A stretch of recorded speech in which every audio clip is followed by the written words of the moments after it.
Hey, this is the Tales Beyond channel, where we share real stories with unexpected twists.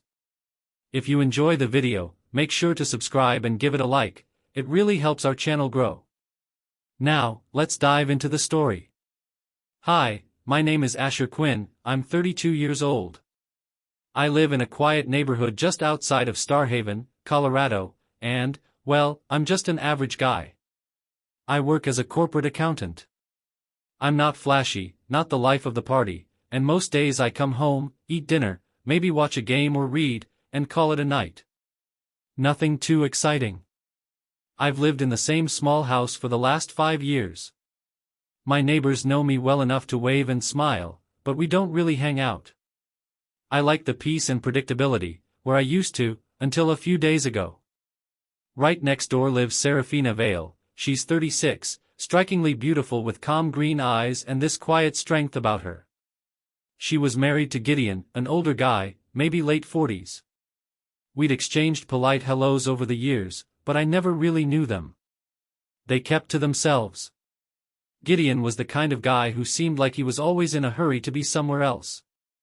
Serafina, on the other hand, had this calm presence that stayed with you, even if you only spoke for 30 seconds. Last week, Gideon died. Heart attack, sudden. It was all over the neighborhood in hours. I didn't go to the funeral, I didn't feel it was my place. But the next day, literally the day after they buried him, Serafina knocked on my door. It was around 4 o'clock in the afternoon. I was working from home, still wearing my hoodie and sweatpants. When I opened the door, there she was, standing on my porch in a long black coat, her hair pulled back, eyes red and tired, and she held a small cup of something, maybe tea or coffee. "Hi, Asher," she said softly, "do you mind if I come in for a minute?" Of course, I let her in. I offered her a seat on the couch and made some tea. I didn't ask questions, I figured she'd talk when she was ready. She sat with her hands in her lap, just staring at the steam rising from the cup. After a long silence, she finally spoke. "It's too quiet next door," she whispered. I thought I could handle it, but I don't want to be alone right now. I nodded. I told her she didn't have to explain. We just sat there for a bit, sipping tea, letting the silence fill the room. It wasn't awkward, it actually felt comfortable. After a while, she started talking about Gideon, about how things weren't perfect, about how in the last couple of years they'd grown distant, how sometimes she felt more like his roommate than his wife. She wasn't crying, it was more like she was letting the truth leak out slowly, like water through a crack. She looked at me and said, "I know it sounds awful, but part of me feels like I've already grieved this before, like I lost him emotionally long before I lost him physically." I didn't know what to say, so I didn't say much, just nodded, listened. That's all she seemed to need. Before she left, she looked around my living room and gave a soft smile. "It's warm here," she said, and then she was gone, just like that, back to her empty house. But something had changed for both of us.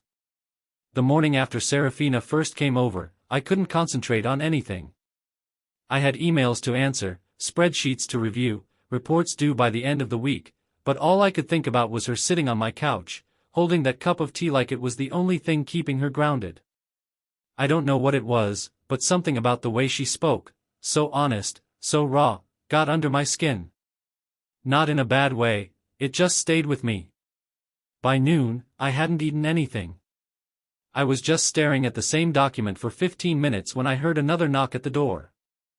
I opened it, and there she was again. No long coat this time, no makeup, just jeans, sneakers, and a gray hoodie that hung off her shoulders like she'd been wearing it for days. In her hands were 2 brown paper bags from Milo's Deli, the sandwich place a few blocks away. "I figured you probably forgot to eat," she said with a half smile. "Almost did too. Thought I'd bring lunch, if you don't mind." She didn't even wait for an answer, just stepped inside like it was something she'd done before, and for some reason, it felt right, natural. We sat out on the back patio. The sky was heavy and gray, but the air was cool and fresh. She handed me a turkey and Swiss, and we both just sat there quietly, unwrapping our sandwiches. We didn't speak at first, and I didn't force it. She took small bites, her eyes fixed on a line of trees behind the fence, like she was somewhere far away in her mind. Eventually, she broke the silence. "It's strange," she said, her voice low. "I thought I'd feel more devastated, you know? I thought I'd wake up crying, screaming, something. But instead, I just feel empty, like I'm walking through someone else's life." I glanced at her, but she didn't look back at me. She kept her eyes on the trees. "I've had this knot in my chest for so long, Asher, even before Gideon died. It's like the grief started years ago when things between us changed, when we stopped really seeing each other." I let her talk. I didn't interrupt. I just sat there and listened. She sighed, then continued. "We used to be close. I really did love him. But then his work got more demanding. He traveled more, came home later, talked less. I started eating dinner alone, even when he was in the same house. We slept in the same bed, but it felt like miles apart." She finally turned to me, her eyes slightly glassy but steady. "You ever felt like you're slowly disappearing in your own home?" I nodded, not because I've been through the same thing, but because I understood the loneliness she was describing. "I think everyone does, in their own way." There was a pause, then she gave a soft, almost embarrassed laugh. "I'm sorry, I didn't mean to dump all that on you. I just didn't know who else to talk to." "You don't have to apologize," I said. "Sometimes you just need someone to sit with." She gave me a look then, grateful, maybe even a little surprised. For the next hour, we just talked. Not about Gideon anymore, not about grief. We talked about little things, movies, our favorite coffee shops, how she once adopted a cat that ran away a week later. I told her about the time I accidentally sent a company-wide email with a typo in the subject line that said, "Pubic announcement." She laughed hard at that one, and for the first time, she looked like someone who still had joy left in her. At one point, I felt her hand brush against mine on the patio table. It stayed there for a second, just long enough for both of us to notice, before she pulled it back gently. Her face changed, a little flicker of guilt, maybe, or confusion. "I should go," she said suddenly, standing up. "This is probably too soon. I don't want you to think I'm using you as some kind of emotional crutch." I stood too. "You're not," I said. "I mean that." She hesitated at the door. "I just didn't want to be alone today." I nodded. "Then don't be. Anytime you need to talk, or not talk, I'm here." There was something heavy in the silence that followed, like neither of us wanted to name what was happening, but we both felt it, a shift, a warmth, a closeness neither of us expected. She nodded slowly. "Thanks, Asher. Really." Then she stepped outside and walked across the grass to her house. I watched her go, her arms crossed over her chest, hair caught in the breeze. Something had changed. I couldn't explain it, but I knew we had crossed a line. Nothing physical had happened, no kiss, no embrace, but still, something unspoken had started between us, and it wasn't going away. The day started off quietly. It was a cloudy morning, and the kind of heavy air that usually meant rain was hanging low outside. I sat at my kitchen table with a lukewarm cup of coffee in my hand, trying to get through some emails, but nothing was really landing. My mind was drifting, constantly circling back to Serafina. It wasn't just the fact that she came over again yesterday, it was how it felt when she was here. Her presence stayed with me longer than I expected. I couldn't get her words out of my head, or the way she looked at me with this mix of loss and familiarity. And then there was that moment, just a small brush of her hand on the patio table, but it stuck with me like something much bigger. Sometime after lunch, I walked over to the window that faced her backyard. I wasn't checking to see if she was there, at least, that's what I told myself. But there she was, standing near the edge of her porch, arms wrapped tightly around herself, like she was trying to hold something in.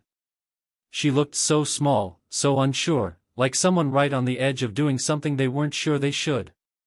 10 minutes passed, then 15, and then came that knock. I knew it would be her before I even opened the door. Serafina stood there in a navy blue sweater that hung just slightly off one shoulder and a pair of black leggings. No makeup, no jewelry, just her. She looked exhausted, but her eyes had this quiet intensity, like she'd been thinking hard about something. "Can I come in?" she asked softly. "Yeah," I said, stepping aside without hesitation. She walked past me into the living room, like she had the day before, but slower this time, more hesitant, like she was unsure she should be doing this. I didn't rush her. I just stood there for a second, watching her scan the room like it might give her some kind of answer. "I wasn't planning to come," she said after a moment. "I've been going back and forth for the past hour, but I didn't know where else to go." "You don't need a reason," I said gently. Serafina moved toward the couch and sat down, curling up on one side like someone who needed to feel small for a while. I sat across from her, giving her space. It was quiet for a bit, just the distant hum outside and the ticking of the old wall clock. "I don't know how to be alone," she said finally, breaking the silence. "I went from living with my parents to living with Gideon. That's all I've ever known. There was always someone. Now it's just me." I nodded slowly. "It's a hard adjustment." She exhaled. "The thing is, I felt alone for a long time, even before he passed. It's like I was mourning the end of us before he was even gone." Her words were heavy, and I could tell she didn't say them lightly. I leaned forward, resting my elbows on my knees. "That kind of loneliness is brutal," I said. "It's different when someone's there physically but emotionally not really with you." She looked at me then, directly. Her voice lowered. "Do you think it's wrong that I don't feel guilty being here? I don't feel guilty talking to you like this, so soon." I didn't rush to answer. I wanted to be careful with my words. "No," I said. "I don't think there's a clock for grief or connection. Sometimes people come into our lives when we need them most. That doesn't make it wrong." Her eyes softened, like she'd been holding her breath waiting for me to say that. "I just didn't expect to feel drawn to someone right now," she whispered. "Neither did I." Then she looked down at her hands, playing with the hem of her sleeve. "I don't want to go back there tonight. Not because I'm running away, but because I can't sit in that house again. I feel like I'm going to suffocate." I could tell she meant it. It wasn't drama or exaggeration, it was a woman reaching the limit of what she could carry on her own. "You don't have to explain," I said quietly.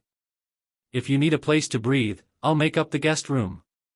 Serafina blinked quickly, fighting off tears. "I didn't expect you to say that." "You're not alone, Serafina." She nodded slowly, and for the first time that day, a tiny smile touched her lips. Later, I pulled clean sheets from the closet and fixed up the spare room while she sat in the living room, sipping the chamomile tea I made. We didn't talk much, the silence felt natural, comforting even. Before heading to bed, she came to me again. No drama, no rush, just a quiet closeness. "Thank you, Asher," she said softly. "For this, for not asking too many questions, for making me feel like a person again." Then she stepped forward and hugged me. It wasn't romantic, it wasn't rushed, it was human. Her head rested gently against my shoulder, and I held her with both arms, steady and calm. It was the kind of hug you don't forget. When we finally let go, she whispered, "Good night." And then she disappeared down the hall into the guest room. I stood there for a moment, alone in the quiet house, still feeling the warmth of her touch. And for the first time in a long while, I realized something had changed. I didn't sleep much that night, not because anything happened, nothing did, but just, I was aware. Aware that Serafina was in the room down the hall, aware of the weight she was carrying, aware that this wasn't just a neighbor crashing on my couch. This was a woman who just buried her husband, who now, for reasons she might not even fully understand, chose to spend the night in my home. The walls felt thinner, every sound seemed louder, and my thoughts wouldn't stop spinning. I kept thinking about how she hugged me. It wasn't romantic, it wasn't dramatic, it was just deeply human, honest. That kind of hug you don't forget, not because of what it might mean, but because of how needed it felt. When the sky finally started to lighten, I got out of bed. The house was silent. I moved slowly, didn't want to wake her. I brewed a pot of coffee and stood by the kitchen window, holding the warm mug with both hands, watching the soft morning light spill over the backyard fence. About 20 minutes later, I heard her footsteps, soft, cautious, like she wasn't sure if she was intruding. She appeared in the hallway, wrapped in a light gray blanket from the guest room, her hair tousled, her expression calm but tired. Still beautiful, but in a different way now, more raw, more real. "Morning," she said quietly. "Hey," I said with a small smile. "I made coffee." She nodded, stepped into the kitchen, and took the mug I handed her. We stood there for a while, not talking, just sipping. There was something about that silence. It wasn't awkward, it was restful. Eventually, she sat down at the table, pulling the blanket tighter around herself. She looked out the window for a long moment, then said, "I have no idea what I'm doing." I sat across from her. "I don't think you're supposed to, Serafina. You're figuring it out 1 minute at a time. That's enough." She nodded slowly. "I keep thinking about how it felt yesterday, sitting here, talking, breathing, even. It felt like I got a tiny piece of myself back." Then she looked directly at me, her eyes held something, not romance, not confusion, just depth. "Gideon and I, we weren't really a couple anymore.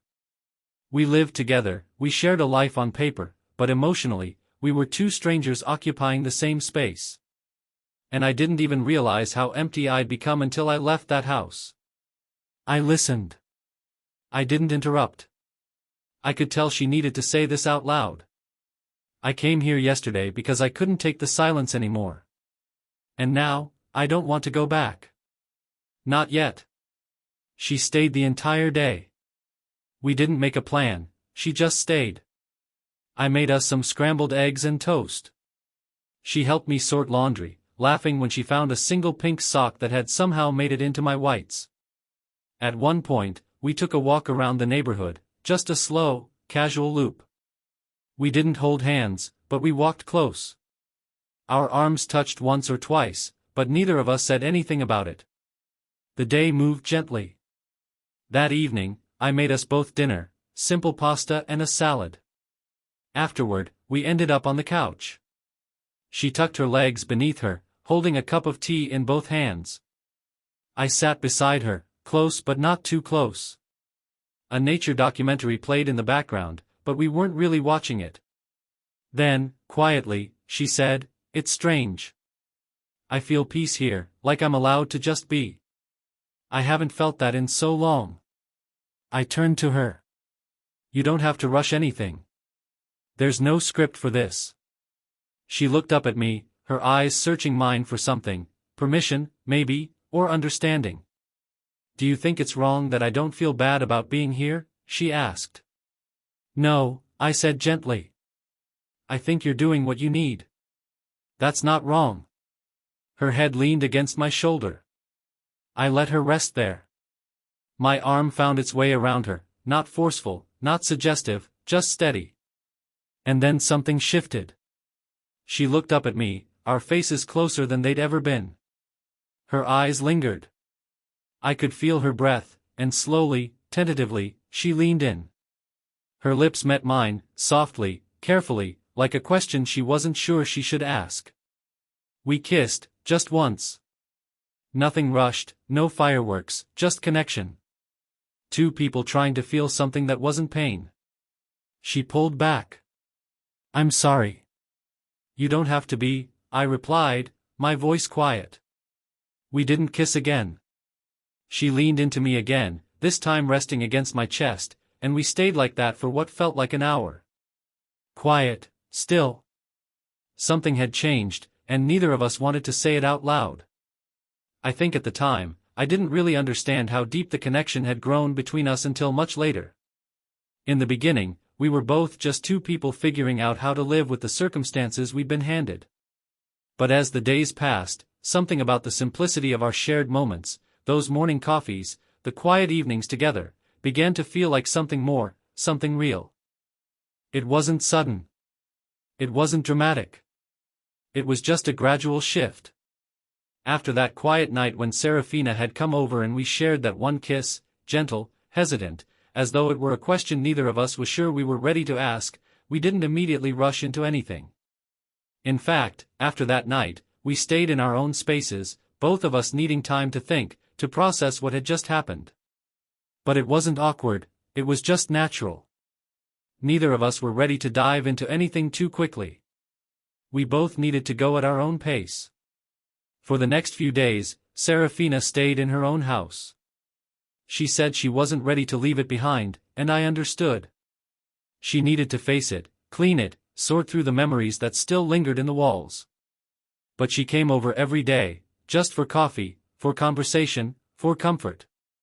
The grief was still there, heavy on her heart, but there was a sense of quiet companionship growing between us, one that didn't require any grand gestures or overwhelming confessions. I'd make coffee in the mornings, and we'd sit on my couch, sipping it quietly, sharing her thoughts. Sometimes she'd cry. Sometimes she'd laugh at something stupid I said, like when I spilled the coffee on the table and made some ridiculous attempt to clean it up, only making it worse. I found myself smiling more. Something about her presence brought me back to life, slowly and steadily. And in turn, she was changing too. I could see it. Her eyes were no longer just filled with sorrow, they started to hold something else. She began to smile more, even if it was just a little at first. Her laughter came more freely. She started talking about the things she had forgotten, things she enjoyed before everything had fallen apart. I could see her finding herself again, bit by bit. It wasn't a rushed process, and it wasn't easy, but each moment, each day we spent together, I could tell that she was healing. Not completely, grief doesn't work like that, but she was learning to live with it. And as time went on, I realized that I was learning how to do the same. Then one Saturday, about a month later, she invited me over to her house for dinner. I hadn't been there since that first night, and I could feel a knot of nerves tighten in my stomach. Her house, after all, was where it all started, the place she had lost so much, the place where her husband had once walked through the front door every evening. But she had asked me over, and this time, it felt different. It felt like a step forward. I brought a bottle of wine. She cooked a simple dinner, pasta, something light but full of comfort. We ate outside on her back patio as the sun dipped below the horizon. The evening air was cool, the kind of evening where you can just sit back and enjoy the stillness of the world around you. We didn't talk much during dinner. We didn't need to. The conversation was comfortable, like we had been doing this for years. There was no pressure, no expectation, just the soft sound of clinking forks, the quiet hum of a nearby street, and the occasional glance at each other when one of us said something funny. As the night stretched on, the sky darkened, and the soft light from the patio lamps cast a gentle glow between us. That's when she looked at me, a look that was different from before. It wasn't sadness in her eyes anymore, or uncertainty. It was something more steady, something more certain. "I think I'm ready," she said, breaking the quiet. "Ready for what?" I asked, unsure where this was going. "Ready to let myself move forward. I've been stuck for so long, Asher, and I didn't know how to get out of it. But when I'm with you, I feel like I can. Not because of you, exactly, but because you've helped me see that it's okay to move on, that I don't have to be defined by what I lost." Her words hit me harder than I expected. I didn't say anything at first. I just reached across the table, taking her hand in mine. It felt right, natural. I didn't need to say anything, she knew I understood. I knew too. She smiled then, a real, open smile, and I realized just how far she had come in such a short time. This wasn't just about her getting over the past anymore, it was about her finding something new, something unexpected, but something good. "I don't need to rush into anything," she continued, "but when I picture a future, you're in it. And that means something." It was my turn to smile this time, with a bit of nervousness mixed in. "I don't need to rush either," I said softly. "We'll take it slow, but I want to be there with you, Serafina. I think we both deserve that." The silence that followed wasn't heavy. It was full of understanding, no more questions, just a shared certainty that whatever came next, we would face it together. From that point on, things were different. We didn't immediately jump into a whirlwind romance, we didn't need to. We took our time. We still spent quiet mornings together and long evenings talking or doing little things around the house.